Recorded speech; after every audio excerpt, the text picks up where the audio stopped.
ఇప్పుడు బయర్స్ కానీ లేదంటే ఇన్వెస్టర్స్ కానీ ఈ రియల్ ఎస్టేట్ కంపెనీల బారిన పడకుండా ఉండాలి అంటే ఎటువంటి జాగ్రత్తలు తీసుకోవాలి? చెప్తాను. ఇందాక ఒక లైన్ కంప్లీట్ చేసి అది చెప్తాను. ఇప్పుడు ఈ 60% కట్టేస్తాం అంటే 90%, ఈ 60% కాస్ట్లో అంటే 1 కోటి రూపాయల ప్లాట్ని మనకు 60 లక్షలకి ఇస్తున్నాడు. 60 లక్షల్లో 90% ఆన్ డేట్ కట్టాలి వితిన్ 30 days. 6, 9, 50 అంటే 54 లక్షలు ఒకటే రోజు 30 days ముందు అడ్వాన్స్ కూడా 30 daysలో కట్టుకోవచ్చు. ప్రాజెక్ట్ అప్పుడు 2 సంవత్సరాలు. ఇప్పుడు ప్రస్తుతం ఏమీ లేవు, అసలు ఏమీ లేవు. డిటిసిపి లేదు, రేరా లేదు, హెచ్ఎండి లేదు, జిహెచ్ఎంసి లేదు, కనీసం సేల్ అగ్రిమెంట్, సేల్ డీడ్ కూడా లేదు. మనం కట్టేస్తాం. ఆయన ఒక రిసిప్ట్ ఇస్తాడు. రిసిప్ట్తో పాటు ఏమి ఈడు, ఫ్లోర్ ప్లాన్ ఈడు, బ్రోచర్ ఈడు. నేను మంచి ఎగ్జాంపుల్ చెప్తాను, నేను కేస్ స్టడీ అన్నా కాబట్టి. సో మనం ఎంతసేపు 40 లక్షలు మిగులుతున్నాయి మనకి. 40 లక్షలు ఎప్పుడు రావాలి మనకి? ఈ 40 లక్షలు మిగిలేదు చూసుకుంటున్నారు తప్పితే ఈ 60 లక్షలు పోయేది చూసుకోవట్లా. అది ఇంకోటి ఏంటి, కస్టమర్కి టైం ఉండదు. 2 గంటలు 2 కోట్ల కోటి రూపాయలు ఖర్చు పెడతారు, 1 గంట వ్యత్యాసం. ఏజెంట్ మీదో లేదా ఇంకెవరి మీదో ఇంకెవరు బావ మీదో తమ్ముడు మీదో డిపెండ్ అవుతాడు. ఈయన ప్రాజెక్ట్ చూడ్డు. దీనికి అనుకూలంగా ఒక ఎగ్జాంపుల్ చెప్తాను. నేను చెప్పి దాని తర్వాత అడ్వాంటేజ్ చెప్తాను. ఒక ఆయన నాలాంటి స్పీకర్, పెద్ద ఆయన, నాకంటే ఒక 5 సంవత్సరాలు పెద్ద ఆయన, 2 కోట్లు ఫ్లాట్ కొనుక్కున్నాడు. 2 కోట్లకి 1,50,00,000 ఏమన్నా 45 లక్షలు discount. 3 years project. Well of the standard reputed builder, పేర్లు మనం చెప్పలేము. 3 నెలలు వస్తున్నాడు. రేరా కానీ డిటిసిపి కానీ వస్తున్నాడు. ఈయన డబ్బులు 90% కట్టేశాడు. అంటే 1,55,00,000 90% ఎంతో చూసుకో. 1.3 crores సింగిల్ షాట్లో కట్టాడు. 3 నెలలు అయింది, 6 నెలలు అయింది, 9 నెలలు అయింది, రాలే. 12వ నెల ఆయన ఓపిక నశించిపోయి నా దగ్గరికి డబ్బులు కొట్టుకొని వచ్చాడు. సార్ నేను ఇరుక్కున్నాను, మీకు సహాయం చేయండి. సార్ ఫ్రెండ్ కాబట్టి డబ్బుల గురించి మాట్లాడలేదు. కనుక్కుంటే ఒక చిన్న రిసిప్ట్ ఇచ్చాడు. 1,30,00,000కి చిన్న రిసిప్ట్ తెలుసుగా ఎంత ఉంటుందో ఇచ్చాడు. అయిపోయింది. ఇప్పుడు 1 year అయింది, ఎక్కడ వేసిన గొంగలు అక్కడే ఉంది. దాంతోపాటు అనేది టెంపరీ ఫ్లోర్ ప్లాన్ ఇచ్చాడు. అందులో 28% లోడింగ్ అంటారు, కామన్ ఏరియా అని ఉంటుంది. అంటే మనకి ఇప్పుడు 2,000 అడుగులు స్క్వేర్ ఫీట్ ఉంటే 2,000 రాదు, మీకు 1,400 ఉంటుంది వాడుకునే యూజబుల్ ఏరియా. అది గవర్నమెంట్ అలౌ చేస్తుంది. సో 28% ఇచ్చాడు. అది అయిపోయింది. తర్వాత దీని నా దగ్గరికి వస్తే నన్ను లీగల్గా వెళ్ళాలండి, మీరు ముందు చైర్మన్ కలవండి అంటే నాకు తెలియదు సార్ అన్నాడు. చైర్మన్తో మీటింగ్ పెట్టాం, సీఈఓతో కలిసాం, మాట్లాడి తర్వాత సమ్మరీ ఏమైందంటే అప్రూవల్లో వీళ్ళు అప్లై చేసేదని ఇంకా రాలేదు. ల్యాండ్లో లిటిగేషన్ ఉంది. బిల్డర్ మంచోడే, ఇంటెన్షన్ మంచిదే, బట్ ల్యాండ్ లిటిగేషన్ ఉంటే ఫర్దర్ రేరా రాదు, డిటిసిపి రాదు. అక్కడ ఆగిపోయింది. వాళ్ళ తర్వాత కొన్ని చేంజెస్ చేశారు. కొన్ని చేంజెస్ చేస్తే ఈ 13,36,00,000 తర్వాత ఇంకొక 12 లక్షలు కట్టమన్నాడు. ఎందుకంటే బ్రోచర్లు ఇవ్వలేదు కదా, అక్కడ క్లాజ్ ఉంటుంది బ్రోచర్ మీద. ఎప్పుడైనా రియల్ ఎస్టేట్ బ్రోచర్ ఉంటుంది, రైట్ సైడ్ లాస్ట్ పేజ్లో చిన్నది రాస్తాడు, this is a conceptual design and can be altered without any change notice to the customer. అదొక్కటే వస్తున్నాం వాళ్ళకి, రాంబాణం క్లియర్ మనమే సైన్ చేస్తున్నాం. అది చూసుకోకుండా చూడ కనిపించేది బెటర్. అది ఇందాక అప్ టు లాగే ఉంటుంది అది కూడా.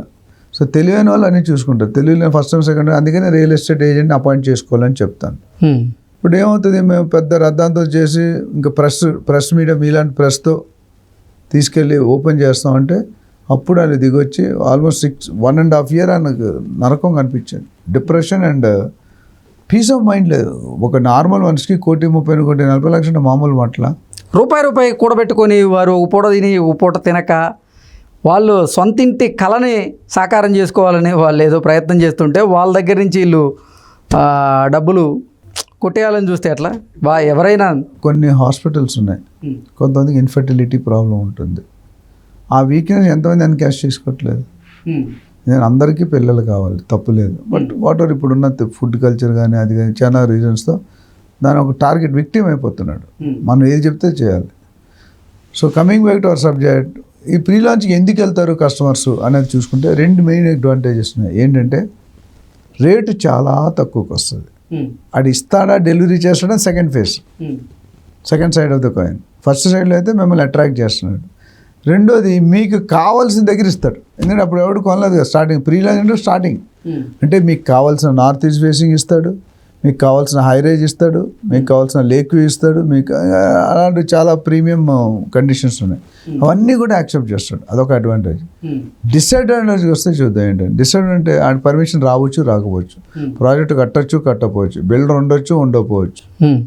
రేపు పొద్దున వెళ్ళిపోయి 90% మీరు కట్టారు, 1 year తర్వాత లీగల్గా లేదని చెప్పాడు, కూడా ఆయన దగ్గర డబ్బులు ఉండవు, వాడేసి ఉంటాడు. నువ్వు డబ్బులు అడిగితే ఇవ్వను అన్నాడు, ఇవ్వడు. ఇంకో 2-3 సంవత్సరాలు మీరు కోర్టుకి వెళ్తారో వెళ్ళండి, 15 సంవత్సరాలు పడుతుంది, అప్పటికి ఎవరు ఉంటారో లేదో.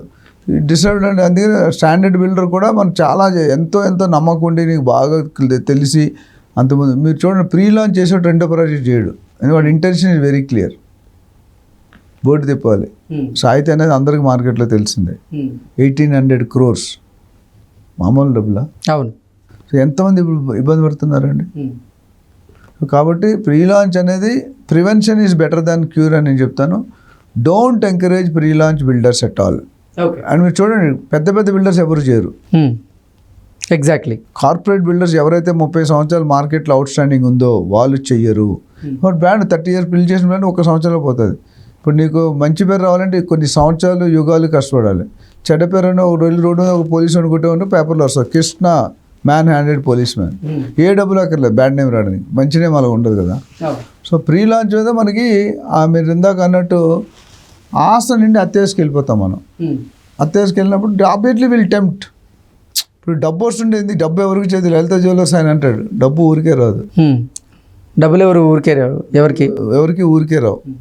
అలా ఇక్కడ వస్తుంటే మనం ఇప్పుడు లంచం తీసుకునేవాడు కంట లంచం ఇచ్చేవాడు తప్పని పబ్లిక్లో అందరికీ తెలుసు. ఇక్కడ కూడా బిల్డర్స్ మోసం చేస్తున్నారంట, మనం మోసపోతున్నాం సరిగ్గా అవగాహన లేక.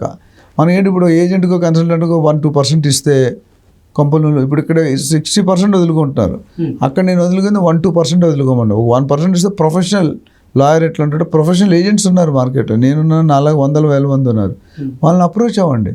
అప్రోచ్ అయితే మేము సరైన మార్గంలో ఆ ఏరియాలో ఆ ఏజెంట్కి, ఇప్పుడు ఏజెంట్ కూడా అపాయింటెడ్ ఏజెంట్ కూడా మోసం చేసేవాళ్ళు కొంతమంది ఉన్నారండి. లాంగ్ టర్మ్ ఏజెంట్స్ నేను 30 years ప్రెసిడెంట్ చేస్తున్నాను, నాకు ఎక్కడ ఆ ప్రాబ్లం రాలేదు. అండ్ నేను నా బిజినెస్ వచ్చింది 50% కస్టమర్ రిఫరెన్స్. కృష్ణ కూడా అమ్మితే కృష్ణ 10 మందిని పంపిస్తాడు.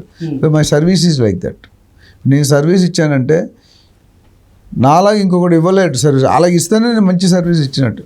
లేకపోతే ఇప్పుడు నువ్వు యాంకర్ ఉన్నావు, there 100 anchors in company, why you only Krishna అలా నువ్వు ప్రూవ్ చేసుకోవాలి. ఓకే. సో ఈ మోసపోకుండా అంటే best prevention is better than cure అని చెప్తాను. బిల్డర్స్ నేను బ్లేమ్ చేయను, మన కస్టమర్నే బ్లేమ్ చేస్తాను. When you're buying so much 1-2-3 crores worth of property, you have to take care in meeting the builder గురించి అధ్యయనం చేయండి. అసలు బిల్డర్ని కలవరు. ఓకే. సో 2 ఫ్రెండ్స్ ఉన్నారండి, వాళ్ళిద్దరూ 60 సంవత్సరాలు ఏజ్, రిటైర్ అయిపోయారు. ఇద్దరికి 2 కొడుకు, ఒక్కొక్క కొడుకు ఉన్నాడు. ఒక కొడుకు సాఫ్ట్వేర్ ఇంజనీర్ అయ్యాడు, ఒక కొడుకు నుంచి రియల్ ఎస్టేట్ ఏజెంట్ అయ్యాడు. ఈ సాఫ్ట్వేర్ ఇంజనీర్ దగ్గరికి తండ్రి 6 నెలలు అమెరికాకి వెళ్ళాడు. ఈయనకు ప్రాపర్టీ కొనుక్కోవాలి, డబ్బులు ఉన్నాయి 1 కోటి రూపాయలు. అందులో 80 లక్షలు ఎవ్రీ మంత్ 10-20 లక్షలు పంపిస్తూనే ఉన్నాడు. ఆయన రిసిప్ట్లు పంపిస్తూనే ఉన్నాడు, సొంత ఫ్రెండ్ కొడుకే. రైట్. ఆయన అమెరికా నుండి 6 నెలల తర్వాత వచ్చాడు. బిల్డర్ దగ్గరికి వెళ్ళాడు, ఎవరు నువ్వు? అదేంటి సార్ నేను 80 లక్షలు ఎవరు కట్టావు అంటే రిసిప్ట్లు తీసి, ఫేక్ రిసిప్ట్స్. అయితే ఇప్పుడు దీని పరిస్థితి 80 లక్షలు అంత ఈజీ మనీ కాదు కదా. ఆ అబ్బాయి దగ్గరికి వెళ్ళాడు, ఏంటి బాబు? అవును అంకుల్, నాకు డబ్బులు కావాలి, నేను వాడుకున్నాను, మీకు 10 సంవత్సరాలు తిరిగి ఇస్తాను. 10 సంవత్సరాలు. ఈయన అదే బిల్డర్ కలిసాడు, బిల్డర్తో మాట్లాడి కంపెనీకి వెళ్ళి విజిట్ చేసి వాడు బ్యాక్గ్రౌండ్ చెక్ చేసి వాడు ప్రాజెక్ట్ ఇవన్నీ అవుతాయా? ఇది మీరు చేయలేరు, మీకు టైం లేదు. అలాంటి మాలాంటి పెట్టుకోండి. There are hundreds of people. Agent పెట్టుకుని మీరు 1% ఇవ్వాలనుకుంటున్నారు, నాకు 98% వదులుకుంటున్నారు కదా మీరు. సో ఇలాంటి కేసు మనం ఎన్నైనా మాట్లాడుకోవచ్చు. జనరల్గా సమాజంలో ఆపాలంటే బయ్యర్స్ అనుకుంటేనే ఆగుతారండి, ఇన్వెస్టర్స్ అనుకుంటే ఆపగలరు. బిల్డర్స్ ఎప్పుడు ఒక ఫ్యామిలీకి 5 కొడుకులు పుడితే అందరూ 5 కొడుకులు ఒకటే రేంజ్లో ఉంటారు. ఒక అబ్బాయి పూర్గా ఉంటాడు, ఒక అబ్బాయి టాప్లో ఉంటాడు, ఒక అబ్బాయి మిడిల్లో ఉంటాడు. అది సహజం, అది ప్రతి ఫ్యామిలీకి ఎవరొకరు ఉంటారు. సో దాన్ని బట్టి చూసుకుంటే కనుక మీరు prevention is better than cure and study before you take నేనైతే ఓనర్ అంటే బిల్డర్ ఎవరైతే డైరెక్టర్, ఎండి, చైర్మన్ ఉంటారో 1-to-1 1 గంట సేపు అపాయింట్మెంట్ తీసుకొని కలవండి. కలిసి ఆయన విజన్ అర్థం చేసుకోండి. మనం నీతో 1 గంట సేపు మాట్లాడితే నీ గురించి కొద్దిగా ఇన్ఫర్మేషన్ బయటకు వస్తుంది, నీ క్యారెక్టర్ గురించి, అది దాని బట్టి డెసిషన్ తీసుకోండి. Okay sir, thank you so much. Thank you.